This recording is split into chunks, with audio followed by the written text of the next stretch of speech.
चलो मैं एक सवाल और इंटरेस्टिंग पूछता हूँ, मजा आएगा आपको। लॉरेंस बिश्नोई हीरो है या गुंडा? सर देखो कि जिस दिन वो किसी इनोसेंट को मारेगा सर, जिस दिन उसके हाथों कोई इनोसेंट मर गया, उस दिन वो मेरी नजरों में गुंडा ही है सर।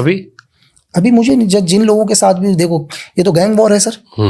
आप जिस दुनिया के अंदर जाओगे, अगर आपको शौक है हथियारों के साथ डील करने का, ड्रग के साथ डील करने का, लोगों को दबाकर एक्सटर्नल पैसा मांगने का, आपको रिजल्ट भी कहीं ना कहीं वैसा आएगा सर, मिलेगा। मैंने एक आईपीएस का इंटरव्यू किया था, उन्होंने मुझसे एक ऐसी बात में एक बात निकली कि बाबा सिद्दीकी, सिद्धू मूसेवाला, अतीक अशरफ और लखनऊ में एक जीवा कांड हुआ था। जीवा संजीव जीवा। और चारों कांड में एक ही पैटर्न था।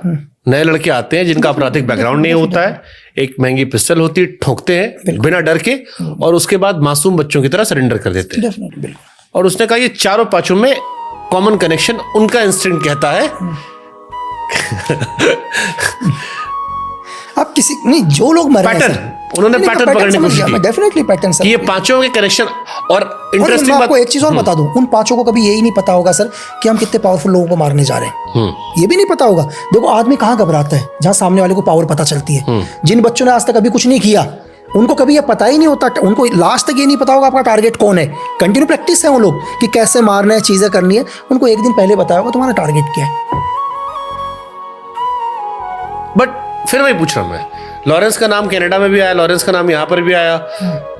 एक अंदर खाने से एक इंस्टिंक्ट वाइब निकाली जाती है, एक चर्चा होती है राइट विंग में स्पेशली, लॉरेंस अच्छा कर रहा है। ये राइट विंग में अभी बड़ा हो गया। जैसे आपने कहा कि जिस दिन वो ऐसा करेगा इनोसेंट साथ, मैं कहूंगा मेरे को यहां भी वो वाइब आई। कुछ लोग ये